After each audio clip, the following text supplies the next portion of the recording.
If 17% of the 300 million creators wants to actually build their own business based upon their creativity, giving them a tool like Shopify, giving them a tool like PayPal, and giving them a tool like Gelato, all of a sudden levels that global playing field. So the single individual can go to the global markets. But the second leg of this is that our production partners all of a sudden start to receive e-commerce orders from all over the world. You're listening to eCommerce Fastlane, the podcast show to help you build, manage, grow, and scale a successful and thriving company, powered by Shopify. Listen to real conversations with partners and subject matter experts as they share proven practical strategies, platforms, and the best Shopify apps to help you accelerate your business. The time is now for you to improve efficiencies, grow revenue, profit, and lifetime customer loyalty. Please welcome your host, startup founder and strategic advisor, Steve Hutt. This episode is brought to you by Little Data, the e-commerce data platform for modern direct-to-consumer brands. Little Data has been bringing server-side tracking to Shopify stores since 2017, and their focus has always been on helping brands to get accurate data automatically. Stores like Rothy's and Athletic Brewing use Little Data to capture first-party data and send it to the tools they already use, like Google Analytics, Segment, and Facebook ads, plus connected data warehouses and reporting dashboards. The first thing merchants notice after installing Little Data is their Google Analytics data is now accurate and 100% complete, from marketing channels through to one-off orders and repeat purchases. Their e-commerce data platform hums in the background of your store, sending waves of information like events, purchases, subscriptions, lifetime value, and more, so you can make data-driven decisions with data that you can 100% completely trust. It's honestly a breath of fresh air for brands who have been working with bad data and confusing analytics, or trying to build segments and lookalike audiences without having the right data to power them. Now, Little Data is a no-code solution, and they now have a 30-day free trial on all of their plans. They also offer free data consultations with their analytics experts.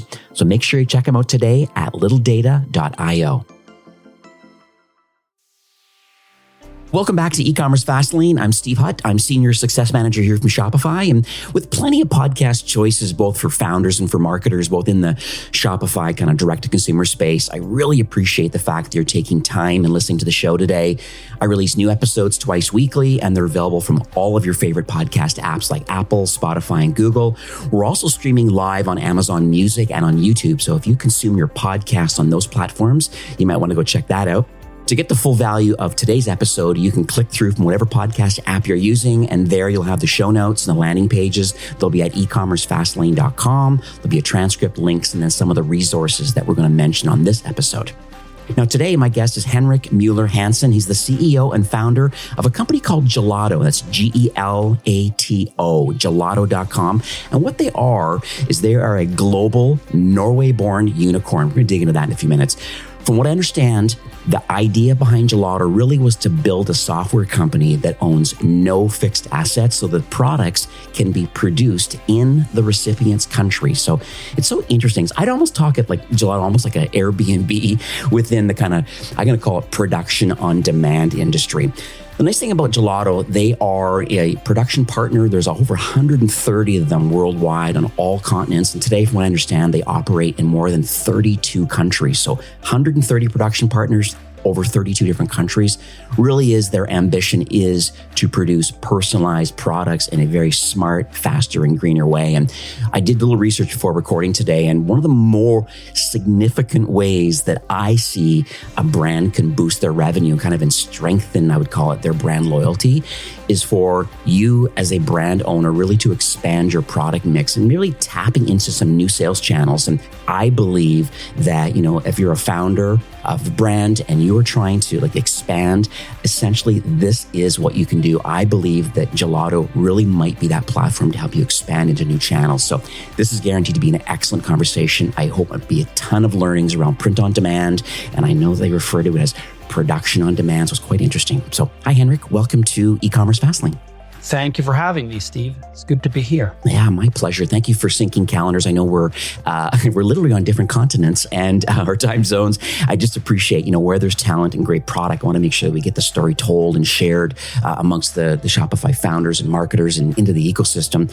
So I had a little preamble there at the beginning about Gelato from my research. And, we've had a few questions that I've kind of prepared for today, but I just would love to hear it in your own words about the Gelato platform and some of the problems that you're solving today for Shopify powered brands. Yeah, well, thank you. So, you said we're a bit spread out geographically, but actually, if you think about Shopify and you think about the merchant and the creators on Shopify, they're spread out all over the world, really. And consumers, they buy great art, great products, and with Shopify and Gelato, regardless really of where the consumer lives. So if you're an artist today, I'm sitting in Oslo, Norway. So if you're an artist living in Oslo, Norway, and you want to reach consumers across the whole planet with your art or your products, it could be a t-shirt, it could be wall art, it could be a book. Historically, it's been quite challenging for a single individual to reach a consumer living in China, Australia, Brazil, and Canada all at the same time. So what Gelato is offering is really that access to local production hubs all across the world. We have about 130 production hubs connected to the network today. So really 5.5 billion potential consumers could be reached with local production and distribution. And if you think about coming back to, I'm not sure if it's a problem really, but I would say that the opportunity you get as a creator on Shopify connecting to Gelato is that all of a sudden you can actually compete as if you were a local artist, a local creator, a local merchant, regardless if your consumer is in France or in China, Japan, Brazil. And that is something that the consumer of today really demands. If you go online and as a consumer, you access an e-commerce store, you really don't care where the seller is situated. You want your products fast, you want them cheap, and you want them delivered with predictable quality in a great package, right? And so that's really what we do. We break down those barriers to global e-commerce. What's interesting, you mentioned about creators, and I know that Shopify has been working on their collabs and really trying to expand out in this kind of influencer world and having creators creating their own personal brands. I think that's kind of where you're kind of alluding to. What I find interesting is with like the book of merchants that I have is that they're always trying to figure out creative ways of how we can expand our product mix. Can you talk a little bit about that? About there is the creator economy and people having passion projects and building things and having Gelato as the production engine with these local production houses in the countries where they need to be. And that's one side about expanding on that side. What about established brands that already have their own private label stuff, and then they're looking to expand out into some of the areas that you have available? Because I know we do everything from apparel to wall art and phone cases, mugs and cards. There's tons of stuff. So talk a bit about established brands and wanting to expand out in their own or in a different vertical that print on demand allows for.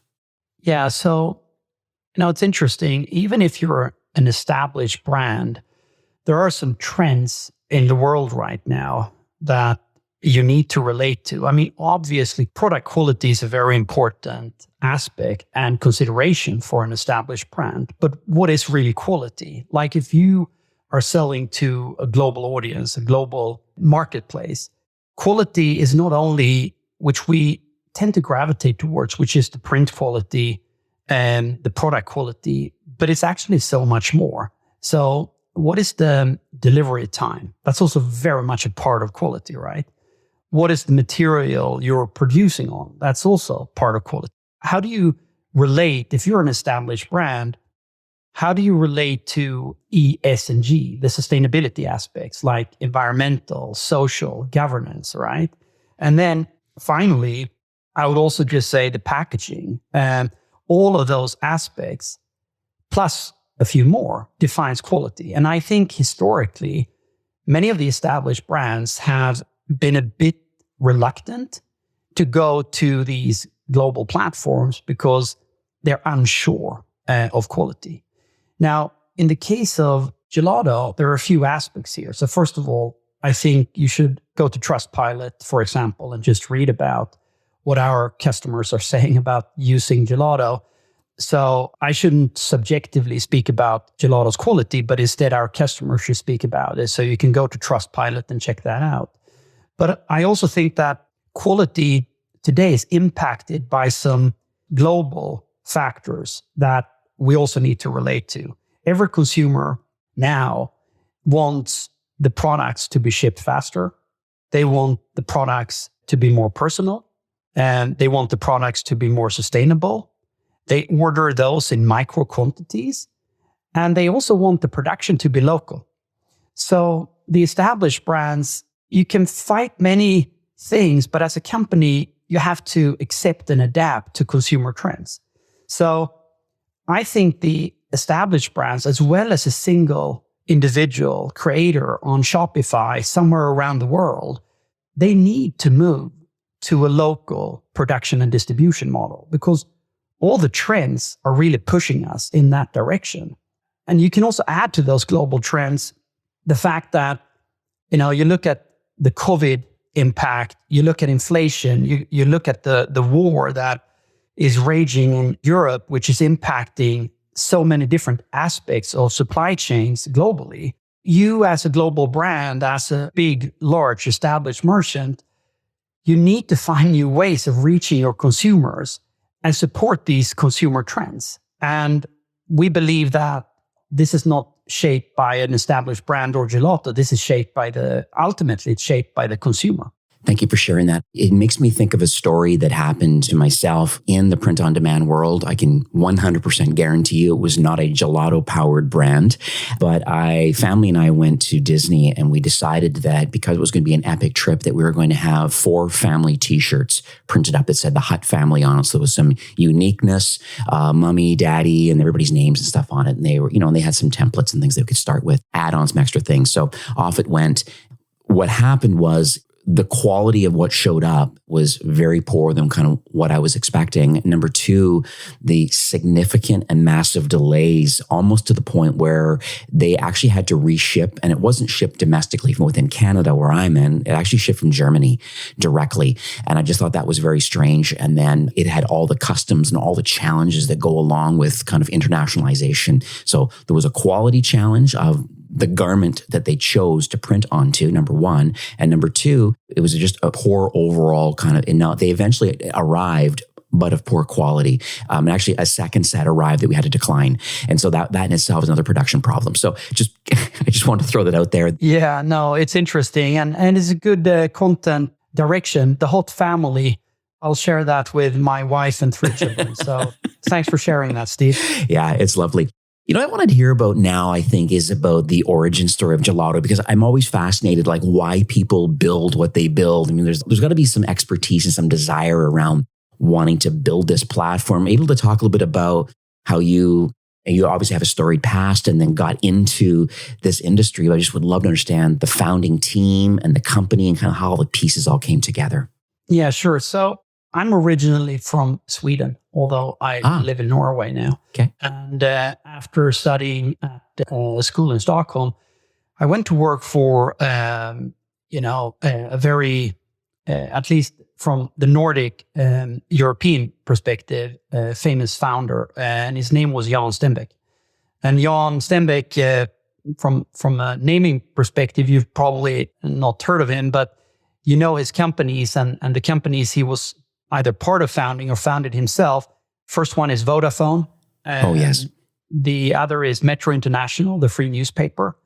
And then Tele2 MTG. He founded 5 unicorns and 70 other companies, right? So I was fortunate enough to work for Jan, which was, it was a colorful experience. So you shared your Hut family story. I can share the first day I came to work. So I was dressed up in a dark suit, a white shirt, and a tie. And Jan was sitting working at his desk. This was my first day at work. So I walked up to him in the morning and I said, good morning, Jan. It's great to be here. I'm super excited. He looked at me and he was terrified when he saw me, and he screamed down the hallway, "Who hired this solicitor?" And then he looked at me and he said, here, you don't need to dress up. Just like go home, put some colors on and come back and let's go and build companies. Yeah. So that, I think, just is a good story to say how my years with Jan Stenbeck was. So there were a few things that he said which has really shaped and founded Gelato. And the first thing was that he always said that we should travel like the nomad people, light, fast, and never turn into a settler. And what that basically means is with all the companies in that group, we connected to already existing assets. And we focused on the software. We focused on the software that connected those fixed assets. And 6-7 years into my journey in this group of companies, I was CEO for a $400 million company, telco, and that's why I moved to Norway with my family. And the company had become big and slow moving, and just for me, for my personal taste, a bit too bureaucratic. So I resigned not knowing what to do. And I was thinking about different industries, and I searched for industries that were global, overcapitalized, inefficient, and where the connection over software did not exist. And so I came to this industry called printing, and I was thinking to myself, is anyone printing anything any longer? And the more I looked into the print industry, the more exciting it became. So it turns out that printing, when I founded the company back in 2007, it was globally an $800 billion industry. But digital printing was a fraction of that. It was about $80 billion, of which offset printing, the old traditional, the Gutenberg type of print machines, that was plus $700 million. So today, digital printing is over $200 billion. So, 15 years later, this industry has more than doubled the digital printing side of this industry. Now, if you take music and you compare with music, it's about $15 billion globally. Online music with the usual suspects, Spotify, iTunes, it's actually a fraction of what digital printing is. So what has happened during the last kind of decade is that with the consumer demand going towards micro, personalized, the demand for local production has increased. Digital printing is just extremely well suited to support the demand that the consumers have today. So the growth in digital printing has been propelled by your family, my family, and the friends we have around us, because we all want more and more to consume consumer-generated content. And that's also, if you think about some of the largest global apparel companies, that's what they're struggling with. How do you support the long tail of the consumer demand? And that long tail is becoming longer and longer, right? So I think when I set out on this journey, the whole notion of traveling like the nomad people, not owning fixed assets, but instead obsessing over building software that connects to these fixed assets all across the planet, that's been our guiding star. That's been the North Star from day one. Use software to bring the production and distribution locally. And so today, we have about 18 offices around the world. We're around 350 people. And we're looking at, just continuing to expand with more products, with more production partners. And what has happened in the production technology space is quite fascinating also. So in 2017, if you just look at, let's take wall art, you could print high quality posters about 200, 300 per hour in the most advanced machines. Today, you can print tens and thousands of such posters in an hour. Wow. And cost has gone down also, right? So it's on an index basis, let's say that the cost 2007 was 100, the cost today is probably around 50, 60. So we've also been able to leverage on the very rapid technology improvements that we can now hand over to the merchants and the established brands of this industry. So we set out to use software to build the world's largest global production on demand network. And that's what we have built now 15 years later. This is a lovely story. I really appreciate that. It really resonates with me too. And it almost makes me think about what I want to do with e-commerce Fastlane in the future, because it's like there's always been this need of like, hey, it's great to have a media company and it's great to have a podcast and a blog and these sorts of things. There are a lot of good educational things on there, but what's the monetization strategy that any brand would want to do or a media company would want to do? And part of it would maybe having, in my case, an entrepreneurship store. Why not have motivational art in posters and wall art and things like printed in real time as required without, once again, me not having to buy any assets. You guys do all the printing and you ship directly to my customer on behalf of what I show maybe in my entrepreneurship store. So is this a viable solution? I mean, you can start with the hot family on one of those posters, right? Yeah. No, so seriously, I think it's a great example of what we're also seeing, right? I mean, I read an article recently that there are about 300 million creators defined as Adobe defines them. So out of those 300 million creators, about 17%, according to Adobe, they want to build their own business. They want to live on their creativity, right? Right. And I think that's just fascinating. If you go back 10 years, how literally from basically nothing, how this creator economy has evolved, much thanks to companies such as Shopify, as well as Gelato, because all of a sudden you're just leveraging as a single individual and these global platforms and leveling out the global playing field, being able to, as a single individual, compete head to head with the big established brands. And if we go back to your example, there's another really interesting thing that springs to mind when you mention this. In the world of creators, there are so many trends captured in their minds. If you go to Shutterstock, if you go to Get Images, right? Like you think about Black Lives Matters and the whole movement that was awakening when this horrible event happened with Floyd. And so what then that triggers is the first trends are found many times in the creator community. They pick up these trends and all of a sudden you could see across the world, I probably think, Shutterstock or Get Images were some of the first to actually see that this trend is now coming. Black Lives Matters, right? Mm-hmm. And so I think that once you give arms and legs for global reach to a single individual, you're able to bring those ideas that you just had now related to what you're doing, right? Mm-hmm. You're able to bring those ideas live in ways that you've never been able to do before. And these trends, I think, are just its infancy. Because if you think about, ChatGPT, what that does in terms of being able to translate stuff very fast, being able to write product descriptions very fast, build, web pages or SEO, like search engine optimization, really fast. So there are so many trends coming your way if you're seriously thinking about building that e-commerce store.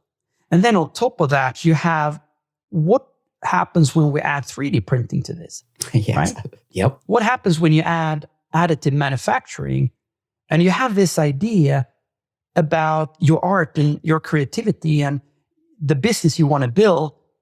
And all of a sudden, most of the things you see around you, Steve, in your studio, mm-hmm. It's my belief. This is subjective. So this is what I believe. In 10 years, most of that will be possible to produce over Gelato. So I spent last year, and again, I'm coming back to this discussion about trends. What are the trends? Where are we going with this? I spent last year traveling literally, the world, visiting 3D printing hubs or additive manufacturing hubs. And although what has happened during the last 5 years is absolutely astonishing, it is still a bit too slow in the actual production. And also, once you have produced a 3D product, you need a lot of polishing. You need too much post-press. So I don't think, for Gelato at least, that you've commercialized 3D printing to the point where we can actually put it on the platform and start selling it, start offering it. But I'm convinced that within 3, 4, 5 years, we will be there. So there are so many of these opportunities to commercialize your ideas that are still in front of us. And then on top of that, you have the sustainability aspect that will drive, I think, towards more of the micro e-commerce stores than the large global retailers, right? Because consumption is moving towards personal. Consumption is moving towards local. And consumption is also moving towards something that is much more sustainable than the alternatives you see today. Mm-hmm.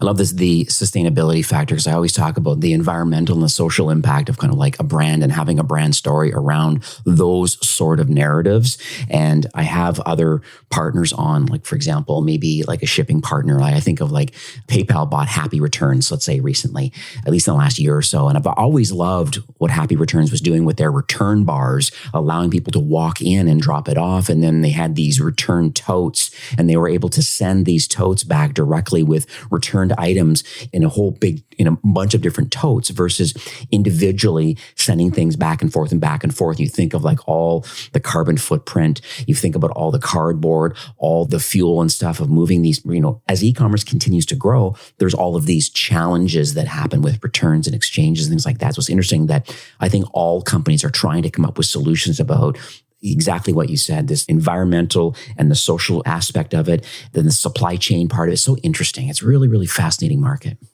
Yeah, what you say there, Steve, I'm a big fan of that as well. We are not there yet, but we thought a lot about how can you actually not only produce and ship highly personalized products, but also how can you allow your customers and your consumers to return them? Because if you think about the apparel industry, it's super interesting because, interesting or scary. And I've read that an average mass-produced product is worn 6 times, So if you go and you buy a standard mass-produced t-shirt, you wear it 6 times before you throw it away. But an even more scary data point is that about 50% of everything that is produced in the apparel industry is either landfilled or burned every year. And so there is something to what you mentioned there. Returning your items is one thing, the recycling of the products that already exist. But there is another dimension, because if you think about sustainability as an umbrella, and under that umbrella, you have E, S, and G, you have the environmental aspect, you have the social aspect, and you have the governance aspect. One thing that allows us to attract so much great talent that we're fortunately able to do is that if you look at the E, with Gelato, the environmental aspect is that you only produce what you need, where you need it, when you need it, right? So there is this matching of supply and demand, which obviously then reduces the risk for landfill or just burning the stuff, right? But then, since you produce it locally, it's very common for us to have, e-commerce stores coming to us. And when we map their previous production structure with Gelato's production structure, they reduce their transportation distances because all of a sudden, you can move all the production locally. They produce 90% plus of the transportation distances is eradicated, right? Which has a huge global, sustainability impact. And then when you come to the S, the social dimension of ESG, I view that as kind of two-legged. The first leg is we actually give the creator in Canada, for example, the ability to go global. So, if 17% of the 300 million creators wants to actually build their own business based upon their creativity, giving them a tool like Shopify, giving them a tool like PayPal, and giving them a tool like Gelato, all of a sudden levels that global playing field. So the single individual can go to the global markets. But the second leg of this is that our production partners all of a sudden start to receive e-commerce orders from all over the world. That is, in my case, I'm sitting in Oslo now. So then the consumers that live in Norway, they actually get their products produced in Norway. So our production partners that we have in Norway all of a sudden get access to e-commerce volume that they never saw before. And then lastly, of course, the governance aspect. How do you make sure that the partners that you connect to Gelato or the partners that you produce your stuff at today, how do you make sure that they abide to good corporate governance principles, right? So that's also something we invest a lot in order to come over and become a partner to Gelato. You need to uphold and abide to our corporate governance principles. And then we do unannounced visits to our production partners. And we work with them to improve the conditions of the people in the production hubs.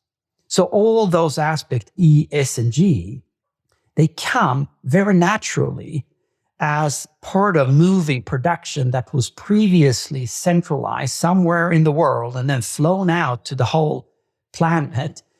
When you move that production to local countries, even local cities across the planet, all the E, S, and G factors are positively impacted. Right. Today's episode is brought to you by Little Data, the e-commerce data platform for modern direct-to-consumer brands. Little Data makes it easy to get accurate sales, marketing, and customer data in the tools you already use, like Google Analytics and the new GA4. But doesn't stop there. They also power audience building and better retargeting with LTV data and subscription integrations like Recharge and Smarter.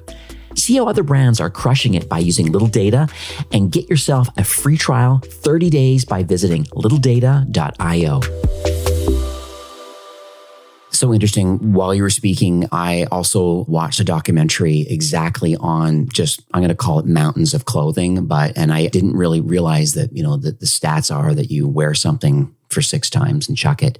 I would call that fast fashion. I think there's a lot of really big brands that do that sort of thing. I don't want to call anybody out, but I remember looking at that. I know it's in East Africa somewhere, Nairobi or somewhere. Like literally, from what I understand, there was like 20 tons every single day of unsorted garments, and there's this massive landfill and mountain of clothing.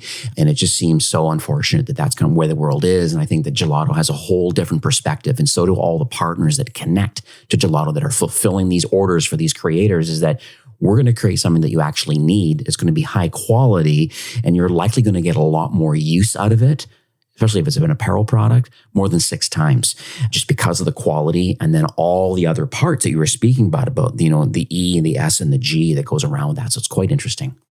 Yeah. And just some other stats that I can bore you with, Steve, that I find interesting. Yeah. Global trade actually today represents 25% of the whole world's emissions. Right? And out of that, international transportations of these goods and services that we buy is 12% of the whole carbon emission that we humans create per year. So there is really no choice. That's what I believe, at least. There is really no choice but to move production locally and match the supply and demand. Because if we don't, EU now have stated that 55% of all the carbon emission that EU produces shall be eradicated before 2030. That's 7 years from today. So it's not only that the consumers demand more personalized, more local, more sustainable. There is also this legislation trend that I believe will positively impact the creators, the artists, the merchants on Shopify, leveraging local production on demand through Gelato. So there are many kind of consumer behaviors that is fueling the growth of production on demand. But there are also now a new factor, a new trend in this, which is just a pure legislation coming our way. So we find that interesting. And it goes back to the beginning of the podcast when you asked about these more established merchants. And they also will be subject to new types of legislation, new types of expectations. So it's another growth lever that happens to benefit, I think, all of us in the long term, but definitely the creator and the artist in the short term. I want to pivot a bit to one more question before I get into your Shopify app, because I want to talk about that whole onboarding experience and kind of why you built the Shopify app and how it connects. But one thing I find interesting, and I think this is maybe in other networks, and there's lots of other quote unquote, I'm going to put them in quotation marks, other print on demand services that are available that are, you can just search, you can Google it, or you can go to the App Store and you can kind of see stuff. But what I find interesting, and I just would love your feedback on this, is that as a creator, if somebody finds an apparel brand or a water bottle brand or whatever it is, an iPhone case brand that they find particularly useful and of high quality, and you like the story behind the manufacturing that goes into that product, is there an opportunity with Gelato, and is there an ongoing process to curate and find these suppliers of high quality garments and different types of products and stuff like that? And can a creator saying, hey, I want to connect to Gelato through the Shopify app, we'll go through that onboarding in a second, but can they choose and select the quality and or even the manufacturer if in fact they do have local on the ground production available, and this is what they're buying for the print on demand opportunity? So I just want to get your feedback about how you select companies, and then if a certain brand does sell wholesale to print on demand opportunities, how do they get onboarded into Gelato as part of your network? Yeah, very interesting question. So I almost come back to when we had that discussion about quality. I said, as printing is one thing, delivery, you have material, the social sustainability aspects, and the packaging. I think that too many people, again, this is my subjective opinion, but too many people, too many companies, they tend to focus too much on the actual product quality. But what if that product never arrives? Right. Like this is, as a merchant, as a creator, many sell to customers and consumers that not only do not live in your city or your state, they live in a completely different country. So if you think about what has actually happened during the last, let's just say 5 years, you've got COVID, you have, the inflation raging around the world, and you have this political divide. It's much harder today to ship to certain countries than it was just 5 years ago. Who would ever imagine that, right? Right. So when you join Gelato as a merchant or as a production partner, we want to make sure that the quality is the same across the whole world, which means that we put very high standards on a production partner that wants to join Gelato. They have to have the latest production technologies. They need to be very kind of tech savvy. They need to have a setup in the production facility that supports effectively our production and character, which means micro orders. 90% plus is the production of one or two items for each package, right? Right. So it turns out that it's actually quite difficult to become part of Gelato. But we work with the machine vendors, and the machine vendors, they support us in navigating to the right partner in, for example, Germany, Japan, or Brazil. But the quality aspect is so much more than just a garment, than just the production, the print quality. Because in an e-commerce world, it's A to Z. It's from, your digital file is received from your consumer, your customer, to the physical product delivered on time with great packaging with the expected quality. Right. So we're reluctant to just bring on board new garment suppliers, new production partners, but we're always open. I mean, it's interesting. Just today, right before this podcast, I spoke to a big textile manufacturing company with production hubs around the world. We're now looking to, potentially enter into partnerships so we can expand the family of apparel products. And this particular apparel textile manufacturing company is very much oriented around sustainable garment, right? Mm-hmm. I don't know if you felt that was the answer you were looking for. No, for sure. And I think at the end of the day, it's just like, I think sometimes there's a larger story here as a creator wanting to get their t-shirts out into the world or to get their art out into the world. And I think having an opinion towards, well, I want it printed on Bella and Canvas apparel brand. Okay, maybe.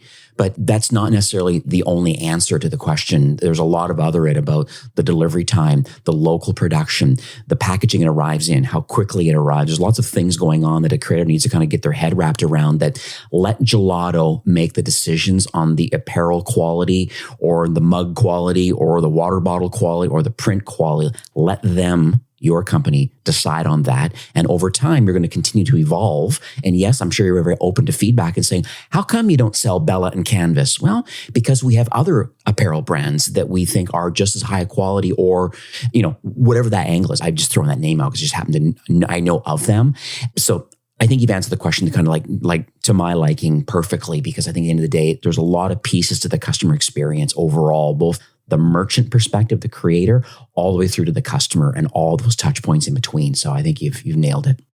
Yeah. And I think also one thing we always aspire to do here is you don't want as a creator to spend your day doing customer service, right? No, I mean, it's like true. One of those like real bummers when you have these creative ideas and all you want to do is just bring that art to life and into business, but you end up answering angry customer emails because the item never arrived. So we have this mantra, we have this saying like no cross border, right? Okay. And sometimes because we just know it's like it's taking longer time, it's more expensive, it's more unpredictable, it's less sustainable. So you have all these factors moving complexities into the discussion about what is quality, right? Mm-hmm. So we think a lot about the whole supply chain from A to Z, and there are some trade-offs, but at the same time, I want to make this also very clear. Go to Trustpilot, read about what our customers say. You can also just go to LinkedIn and send me a message. If you want us to connect to a certain partner that you believe is, very high standard, has, excellent governance principles, like we're always open to that. We love to get those type of inputs, right? But defining quality is not just straightforward linked to product and print quality. Right.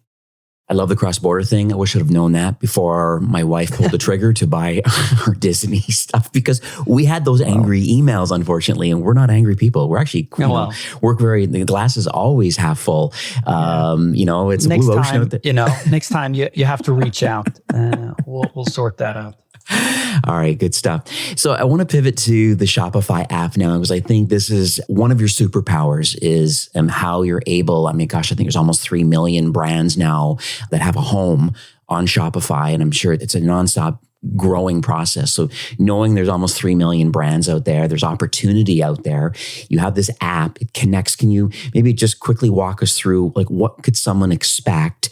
They say, yes, I have an idea and I want to own the brand, or I want to expand my current product mix into whatever my creative art is. Gelato has that opportunity to be able to manufacture that locally. I connect the Shopify app to my store. What happens next? I mean, one thing that our heritage is software.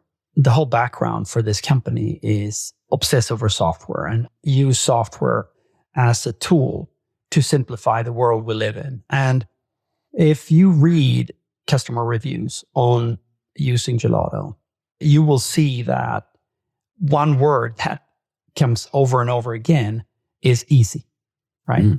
Okay. So one thing that we try to do is, there is this saying, let the florist be the florist. Like, if you go into a florist shop somewhere on this planet and you ask them, what's your passion? What do you like doing? Few of them will say, I like statistics and I love accounting. And so, you know, like most merchants, most artists, they love to create. Mm-hmm. And so we say, let the creator be the creator. And basically what that means is we have kind of 3 dimensions, I would say, to the onboarding, or actually 4 perhaps.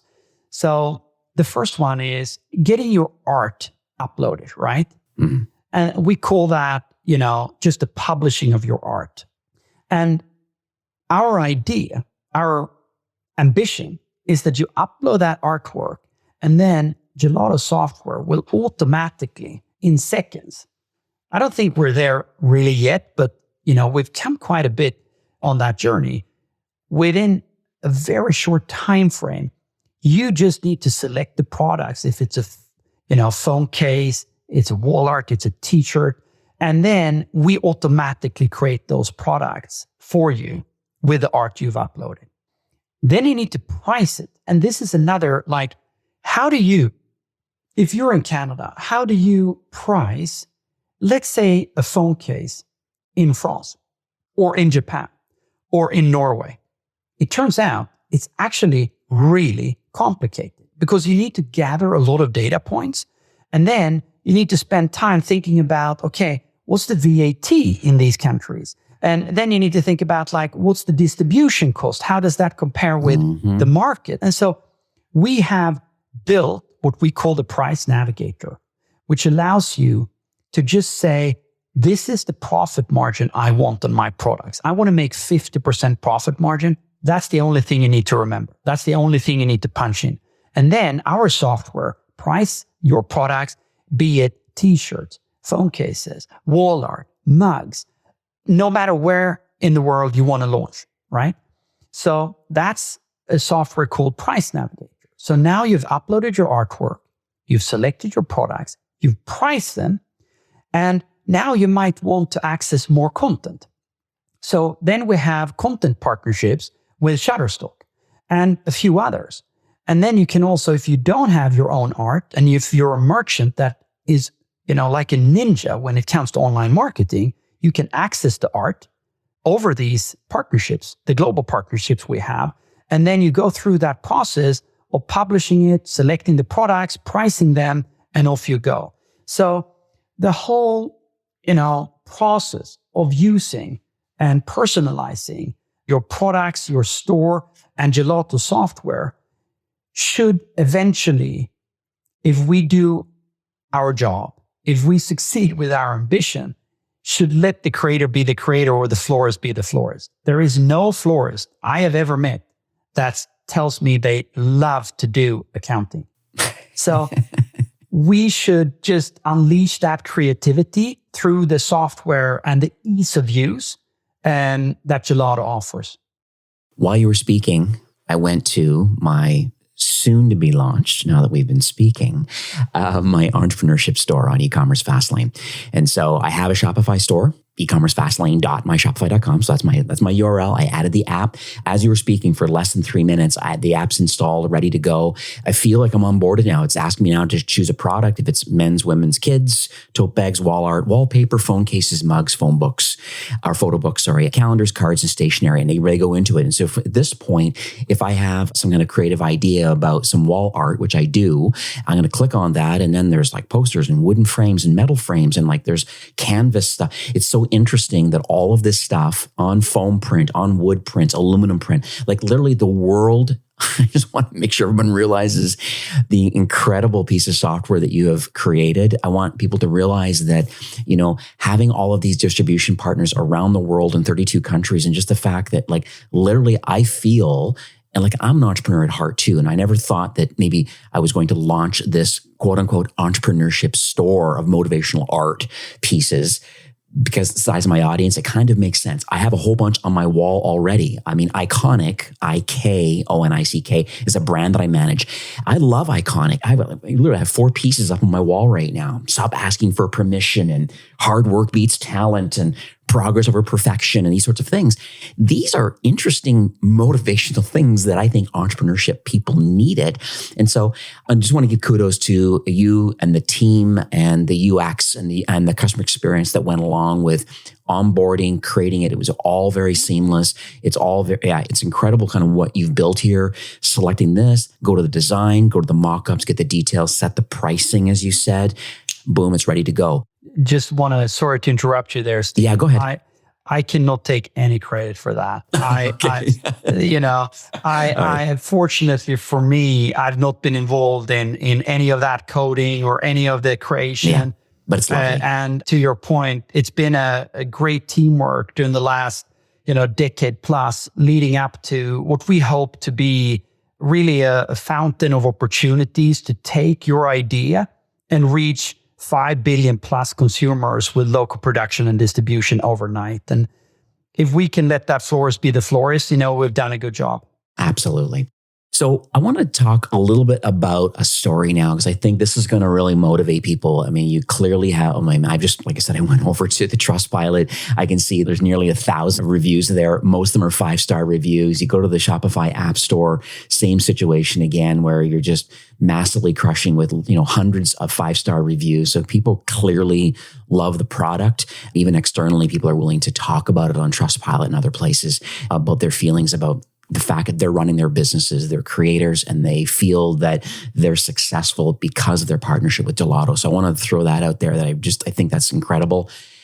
I'm sure you have a story. I know you went to the website. You do have customer stories on gelato.com. I'll put that in the show notes. Is there a notable partner that we can talk about publicly about, hey, they had a creative idea, they just didn't know how to get it out into the world, and they partnered up with Gelato? And is there anything you can kind of share publicly about the success maybe of a brand and a creator connecting? And then are there any learnings out of that? Yeah, sure. We can take... We can take Just Line, which is, it was an engineer, a programmer from Portugal, and his partner, she was a marketeer. They had, ordinary, regular jobs, and then they started to just build these beautiful, beautiful drawings. And she was leading the creative part and also the marketing, and he was engineering and programming this e-commerce store.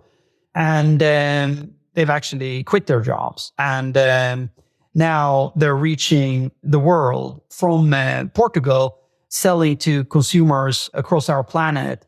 And it's just, another example could be Uniheart, 2 immigrants from Asia moving to Germany. And Uniheart is now selling, I think, in 18 countries, and they're just absolutely crushing it.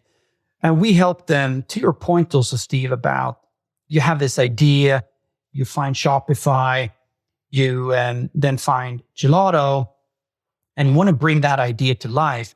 So when we see high potential customers, we also go in and we help them launch a new country. We help them find and navigate the way into the quite complicated landscape of online marketing. And we do that with a customer such as Uniheart. And When you see two people living in Germany, starting this store, and you just see them literally explode, you're wondering also, what is going to happen to some of these larger, very well-established global retailers, right? Because when you combine, as I mentioned before, Shopify and PayPal and, Azure, Dropbox, AWS, Gelato, a single individual, right? Yeah. Can just compete in ways that, I would say just like 5-10 years ago was completely unthinkable. And then on top of that, the world in so many unfortunate ways is closing down because, you have this political divide that we should not speak too much about on this podcast, but it impacts global supply chains, right? And so it might just be the case that these examples, Justline or Uniheart that I mentioned, like they are actually extremely well positioned to collectively combine. The combined force of these millions and millions of creators is actually something that I think will reshape, and already has in ways, but it will reshape e-commerce during the coming decade. So interesting. I'm going to put this in the show notes. So gelato.com/customer-stories. And you go there and there's a lot of them in there, and Justline is in there. And it's so interesting, the quality of kind of, and the creative idea they had of taking a photo and creating line art out of it, living in Portugal. It's just unbelievable. And it looks like you got a YouTube video here. So I'm going to put all this stuff in the show notes. It's pretty fascinating that, a nice young couple kind of doing their thing, have this passion project, and all of a sudden now they get to quit their jobs and focus full time. It just comes back to exactly what you said about what Adobe was saying about, there's so many 300 million people self-identify as being creators. And then not to mention the large percentage of them really want to make this their independent kind of future of income. And the opportunity is there. Shopify has the platform 100% to be able to manage all of that, connected to Gelato to be able to have this sort of like print on demand opportunities. It really is mind blowing. Now I think about it. So it's fantastic. Yeah. Well, it is. And you think about the next generation also, just like last reflection here.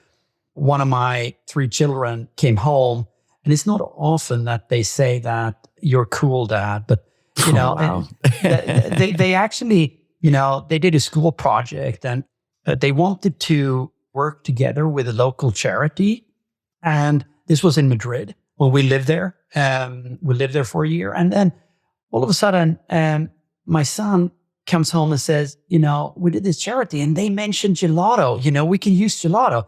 That is really cool, Dad. So we're here and we can use Gelato. It's like, so I lived on that for a long time. But I think that there is also this next generation reflection that we should have when we speak about the opportunities coming, both from, becoming a merchant, becoming an artist, but also from a consumer perspective. This is just so much in line from all the dimensions when it comes to the demand that the demand and expectations that the next generation have on you, Steve, on me, and, the companies we represent. Right. This is lovely. I'm blown away. I recorded many, many, many podcast episodes. And this is a very memorable one for me because I think it's very actionable. I think people don't realize, number one, that Gelato is even available. I think in the North American market, as successful and as worldwide as you are, I believe this is going to make just having this episode alone and hearing your story and why you're building it and the creators behind it and then the local production. I think it's phenomenal. And this whole environmental and sustainability and governance kind of concepts, I think is another really great point. I mean, I've got 2 pages full of notes here. That's a good episode. When you got 2 pages of notes. You're too kind. It's been great to be, on your show. And also having the opportunity to share the story behind Gelato and also the opportunities we hope to give to the single individual out there somewhere in the world that wants to reach billions of consumers with local production, local distribution. So thank you so much to you, Steve. My pleasure. And I know we had a quick chat just kind of before recording, and I understand that you may want to offer a little incentive for those that are listening and they're saying, hey, you know what? I have a creative idea. I have a Shopify store, or I could easily spin one up. And I believe I have a little bit of social reach. And I want to get my stuff out into the wild. So I understand you want to just give a little extra incentive for maybe for the first order or two. And maybe you can share some of those details. Yeah, absolutely. So thanks for that. So there is, if you want to try Gelato, you can punch in the voucher code FASTLANE. I guess I don't need to spell that one out. No. And you'll get a 60% product discount on your first order. It's valid for 72 hours and capped at orders of $100. Okay. Beautiful. Well, that's a good way. I don't say kick the tires, but that's a phenomenal discount just to kind of see. So it's super easy. Like I said, while I was chatting with you, I added it to my store. I'm a fan. I'm going to be a Gelato customer, and I'm going to go down this journey and, see how it goes and try to get some creative ideas for my motivational kind of entrepreneurship art. Anybody listening today, whatever your creative itch is, go to gelato.com and have a peek. Go to the Shopify App Store, install it. Take Henrik up on this offer, 60% off up to $100 product value. So this has been phenomenal. I just, once again, thank you kindly for being so gracious with the time zone changes, being in Norway and Oslo at the moment. And just it's so interesting that we were able to chat today and learn more about Gelato. So thank you so much. Yeah, the pleasure is on my side, Steve. Thanks so much. All right. Have a great afternoon. Take care. Well, that's it for today's episode. I'd like to thank you personally for being a loyal listener of eCommerce Fastlane. It's my hope that this podcast is offering you a ton of value through growth strategies, tactics, and exclusive insider tips on the best Shopify apps and marketing platforms, all with my personal goal to help you build, manage, grow, and scale a successful and thriving company powered by Shopify. Thanks for investing some time today and listening to the show. I'm so proud and excited that you have a growth mindset and are a constant learner. I truly appreciate you and your entrepreneurial journey. Enjoy the rest of the week and keep thriving with Shopify.